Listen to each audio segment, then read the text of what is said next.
But we live in a world today, as far as wisdom, there's so many forms of wisdom. He said there's a way that seems right to a man, but the end of it is death. So you got to ponder your ways. You got to ponder your decisions. You got to be very careful. You got to work out your own salvation with fear and trembling, as the word says. Because you want to make the right decisions. That's what you want to do. And what helps you make the right decision? What makes you make right decisions? God, I don't know why this phone, this car is talking to me, but it doesn't matter. You know, but the thing is, people, you have to keep sound wisdom. It's health to your body. He said in the wisdom book, they say you can shorten your days. Did you hear that? By being unwise. You see, even the wisdom books, they even talk about the slothful. You see, everybody that's poor is not poor because of they want to be, or because some kind of misfortune or event. That happened to some. Some people are poor because it just happened. Some people are poor because they choose this way. They choose to be sluggish. They choose to not work. That's why some people are poor. Some people were born into poverty. You understand? That's why God said don't show no respect to persons. But you know, I have a saying, and I don't know if it's right, I don't know if it's wrong, but I like helping. I'd rather help a random stranger than help somebody I know. You know, one thing is, it's harder for me to help people I know than harder for me to help a stranger. You know one thing why? Discernment. When you know someone, let's put it this way. I'm going to give you an example. People. Yeah, everybody got their own life and everybody got their own place to live. And I know people are like, well, who are you to judge in regards to this? Well, let me tell you something. You can work at a job with someone and make the exact same amount of pay. And come Monday, Tuesday, Wednesday, I know everybody the first of the month gets a little low on cash. We know this because you're paying bills. But there are some people, by Sunday, they have nothing left. And I've been through those moments too. Out there partying, overindulging, overdoing it, and doing such things that I shouldn't, and left myself with no funds. Yes, anything can happen. But you know certain people, you know exactly what they do with their money. You know exactly what they do with their money. So yes, you can make a decision. Hey man, you can say something about it. You know why? Because you know them. You understand? And you can use your discretion very wisely how to help this person. You understand? They ain't gonna like it. You understand? You're making the exact same amount of money. You can make that decision. You can make that decisive moment of wisdom to be like, hey man, you got to do something different. You got to switch it up a little bit. We're working the same amount, same pay. What's going on? What's really going on? You understand? But that would mean you're not going to help them, but you're going to be more discreet with how you help them. You see, a random stranger, God said, be careful to entertain strangers. Think about what a stranger is. You don't know what they've been through. Now, that's the problem. A lot of people make judgment calls on a complete stranger that they don't know nothing about. Oh, I ain't gonna get them there. I already know what they're gonna do with their money. You don't know nothing. All you know is they sitting here. You don't know if lightning struck their house or whatever. Bad investments that they've intended for good. You don't know nothing.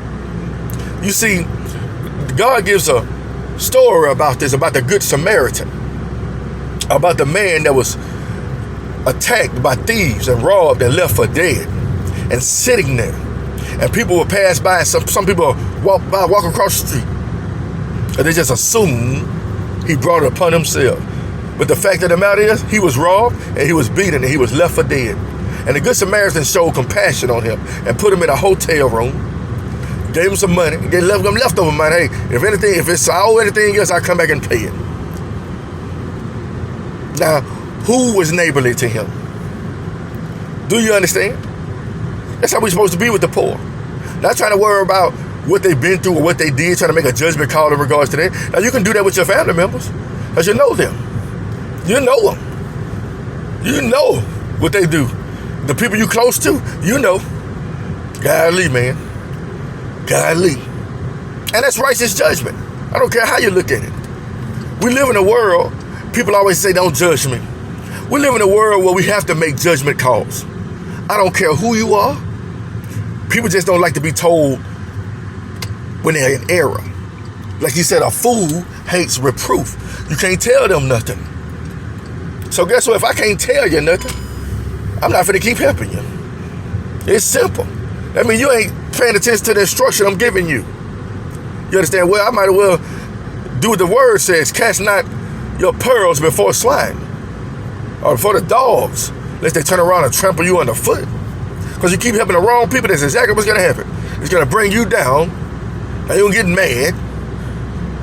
But it's best to say, like the word says, what the word says about your yes and your no. Say yay or nay. Anything other than that is evil. Don't make promises to people you ain't planning on keeping. Don't be like, well, I pick you up tomorrow for work. And you know doggone well you weren't planning on picking them up. What would be the best thing to do? Say no. Look how simple that is. Look how you just save your soul from bearing a lie. Right? Pay attention. Do these things. Live by the word of the Bible, or the gospel. It's going to be love and life to you and to those that are around you. You tell people the truth, it's going to help them. Those who want it. That's the thing, you got to realize it. People got to want wisdom. They got to want instruction. I'm telling you, there are many people in jail right now because of lacking instruction. There are people in jail who made one mistake and it cost them 10 years of their lives. That's why God doesn't want us to behave wickedly. I'm going to tell you something about being a Christian. God holds us accountable even more. Somebody might get away with one little simple thing. Let us do it. Let a child of God make a mistake. Your punishment probably be worse than a wicked. Why? Because you know better. Why do you think David's punishment was so severe for committing the act of adultery? Because he knew better. He knew better. And God made sure that he was punished behind it. You know, you can see somebody do some wickedness all their life and nothing happened. They get away with it. They just say credit card fraud. Or what's that PPP loan thing that's going on right now? And people just getting PPP loans, ain't even got a business, and just using the system. That's dishonest game. I don't care how you look at it. I don't care what you think. Well, it's free money. No, it's supposed to be used for people who have businesses. You understand? People who have business. A lot of these people that got PPP loans and then they ain't even used it wisely after they got it. They just blew it on Jordans and brand new clothes and stuff like that. Useless. Just got it to spend it on people sin when they're drawn away by their own lust. The lust of money to buy new clothes. That cause you to get a loan that you don't even deserve. Then you wonder when you get caught why you got to pay every last mite, just like the scripture says. A man, when he is caught stealing, he will be put in jail. He will not escape until he had paid the last mite. Right? So don't think you're getting away with anything, because when you're found out, guess what? You're going down. You're going down. I've seen it my whole life. I grew up down the bay, and I've seen a lot of people sell drugs to people. A lot of people sell drugs. I done seen people make people on drugs do the most despicable things that these people that sell it to them don't make them do. Make them walk 6 miles for a McDonald's bag, and they got a car. It says, I'll run through the street butt naked. You want this crack? Run around the corner butt naked. What? Wow. Crazy. It's two faults, two errors in that. First, one person feeding off another person's addiction, and then the other person's addiction may have them do foolish things. That's why you got to be careful out here. You understand? Yes, I still have compassion and pity for both of them. You understand? But the truth of the matter is, I can't stop what I see. I see it. It's wrong. It's not right. You understand? But let's go to the fruit of what I'm saying. There are people I watch sell drugs from the moment I was 13 or young until I was in my 30s. Some of them got out the game. A lot of them that got out the game, they got an honest life now. They work a 9 to 5. They realize that, hey, this dishonest living ain't gonna lead me nowhere but in trouble. And I know a lot of people, they died in those sins. They sold dope until the day of their death, or they use dishonest gain to fund their lifestyle. And let's put it this way. About 80% in jail, and a lot of them are dead through that lifestyle. You can't expect anything good to come from that. I don't care if you've been getting away with it for your whole life. Guess what? God sits up high, and he sees everything. He sees everything. Nobody gets away with nothing in this world. I don't care if you think you don't. You might be able to beat the law, but you cannot beat God's law. You can beat the law. I know people on Facebook tell you how to get out of how evildoers to triumph over the law. Let me tell you something. You can teach them how to triumph over the world's law all you want. But one thing they can't not triumph over is God's judgment. It will not go unpunished. You understand? And that's the thing. People are like, well, you wise. You got some good wisdom, man. You always beat the case. Let them keep fooling you. Let them keep fooling you. Most of them people who beat the case all the time start to realize something about them. Can I say this? Yes, I can. Most of them snitches. I'm just being real. The same person you getting that advice from, the same person working with the law that they supposedly so much against. They're singing like birds. That's why they never go down, and you do. And other people do around them, but it won't come near them. Oh, this ain't no godly protection that they got going on. They bought that protection through deceit. Maybe manipulated some kind of cop.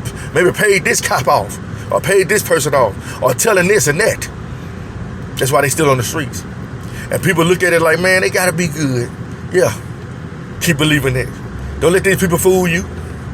You understand? A snitch is a snitch. The way I look at it, if you're gonna sell dope, if you're gonna make a dishonest living, take the consequences for it. Why you need somebody to take a fall for you? You coward. I don't care who you are. You can get mad at me if this touch your soul. That's exactly what you are. A coward. You decide to sell it. Guess what? Take the consequences behind it. Why is somebody got to take the fall for you and be loyal to you? No more used to being loyal to somebody evil. For what? Because they get their gain through dishonesty. You think they care about you? You think that knowledge they giving you is important? By no means. You'll read the word and you'll realize, oh, that's irrelevant. Because eventually they're going to go down too. And guess what? They're going to have to call upon the Lord. And that's for forgiveness. And guess what? The Lord is faithful to forgive them. Yes, I'm making a judgment call right now. You can get mad at me all you want. I don't care what you think. You understand? You can think what you want to think. Good is good, bad is bad. The Bible even tells us to abide by the laws of the land. It does. It does. You understand? But God knows your heart. That's what people love to say. Yeah, he do. And that's the true saying. He knows your heart. He knows better than anybody else knows. You understand? Than anybody else knows. God does not. He said, look, it's something in the Bible that stuck with me. And first thing came to my mind was drug abuse. He said a false balance and false weights are abomination to the Lord. I'm like, what in the world does that mean? Dishonest gain. But the first thing came to my mind was drugs. Because most drugs involve scales. But anyway, that's a whole nother story. You can take it how you want it, or you cannot. You know, I know a lot of people in this world that are in poverty because of their addiction. You understand? Because of their addiction. You didn't hear what I'm saying. Because of their addiction. It's not necessarily the drug, it's the addiction to it. You understand? What did he say? The love of money is the root of all evil. Loving money is an addiction. It's not the money that's evil. It's the love for it. As he said, some people who are hasty to be rich, none have not done evil. Did you hear what I said? He said, anybody that's hasty to be rich, there's not one that has not done evil. That's scary right there. All those people you idolize. All those people you want to be like because they rich. What the word said. There's not one that has not done evil. who are hasty to be rich. That's why God wants you to humble yourself. Then the Bible talks about the word of God, talks about love. How to satisfy yourself with the wife of your youth. Get you a wife. Flee fornication. Why should you join yourself with a strange woman? Why should you lie with a strange woman? All these things come into play. Everything that's in the Bible come into play. But you walk around, you think all these people are getting away with these things. They must be getting away with it. God must not see it. God must not see that this person murdered somebody. God sees all. I told you got two judgments here. You're going to be judged on this world while you walk every day. I don't care who you are. You're going to be judged. And guess what? You got a final judgment by the Most High God. And guess what? You got to worry about that too. God, in the Bible, it says he appointed judges for evildoers. Right? That's what we appointed judgment for evildoers. So at court yesterday, I remember I went to court probably 2 months ago in regards to the case, in regards to my son. And there was a lot of people up there for murder. And they were like, come back on this day, which was yesterday. And a lot of people didn't come back. You know what happened to them? The ones that didn't show back up. A warrant was issued for every last one of their arrests. Now they got to run their lives. They got to run. You don't get away with it. You don't. Now they're watching over their shoulders. The wicked fleeth when no one pursueth. I'm sure nobody's not looking for you 24/7. But after you've done evil, you still looking around like a thief. You know when a little kid doing something they're supposed to be doing? Their facial expression tells it. Just like a thief. Like nobody don't see that. Yeah, we see it. We see it. God sees it. If you're going to suffer, suffer for doing good, not doing evil. Get you an honest game. I know this music, this day and this age, and the rap music and every kind of music. Oh, sleep with other people's wives. Kill. I'm a goon. I'm killing people. Man, there was 2 people in courtroom yesterday. Was in court for guess what? Shooting in an establishment or a vehicle. They didn't kill anybody, but just think about that. Those type of people running around that they shot another people's vehicle. Who are you to judge? Now you don't get out of my face with that. That ain't cool in no form or fashion. That's cowardly anyway. That's murder. You understand? That's murder. Just shooting in the car. Wow. They sitting up there, and I'm glad I see their faces. I keep a mental note of these people now. I don't hate them. I love them. I'm like, that's the stupidest thing I ever seen. But music and TV and all these things that people feed off of, you see, they see these criminals get away with it on television. Grand Theft Auto, you get instant lives. You understand? All these video games, they get instant lives. But in real life, you take a life, that life is gone. You took it. And it wasn't yours to take. Yes, there's time to kill. There's a time for war. There's time for peace. Let me pause and I will continue.